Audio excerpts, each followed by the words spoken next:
I want to talk about what has helped me the most when buying and selling sports cards, and that's having a bigger knowledge base of players than just knowing the big names in the current market right now.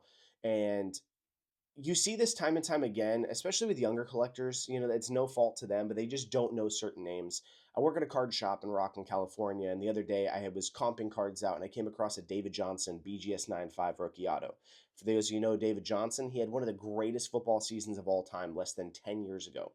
We're talking about cards. I mentioned I have this David Johnson. He says, "Who's David Johnson?" I said, "You don't know who David Johnson is? Like, what are we doing here?" It's crazy. One of my most recent pickups that I had, I've showed it in a previous video. Brandon Phillips, patch used game patch auto at a 99. Picked it like for $8. It's stuff like that. You have to know who everyone is, and being able to buy stuff like that, people don't know, so they're going to put it at 50 cents, a dollar, because they don't want to comp all this stuff. They throw it in their value bins, or they put it in for $5. Oh, it's a patch auto for $5. I'm going to throw it in there. I don't know who this guy is. I paid $8 for that Brandon Phillips. It's like a $30 card. Knowing who people are doesn't just help you in that, but if you enjoy sports, it helps broaden your knowledge. You're able to have better conversations with people. And that's one thing that I enjoy, is being able to talk about pretty much any sport with anyone. Any of the mains, UFC, hockey to an extent. Hockey, I'm getting better at. Football, baseball, basketball.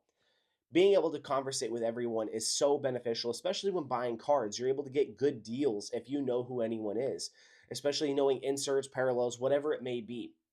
Being able to buy these cards and posting them on eBay is helpful, because other people who know who these players are going to be looking them up on eBay and trying to buy them for their PC because they remember them from a young age, or an incredible season, or that person played for their favorite team. You see it a lot with cheaper stuff with like Troy Tulowitzki, Jose Reyes, Jose Bautista, Brandon Phillips. All these different guys have really, really, beneficial stuff that you can buy and sell and flip, but the people selling them to you at shows don't know who they are, which puts you on the upper hand. So broadening your knowledge of everyone who basically has played in like the last 20, 25 years, and if you can even go back to the vintage days, that's even better. It's something I'm trying to work on right now, as my vintage knowledge.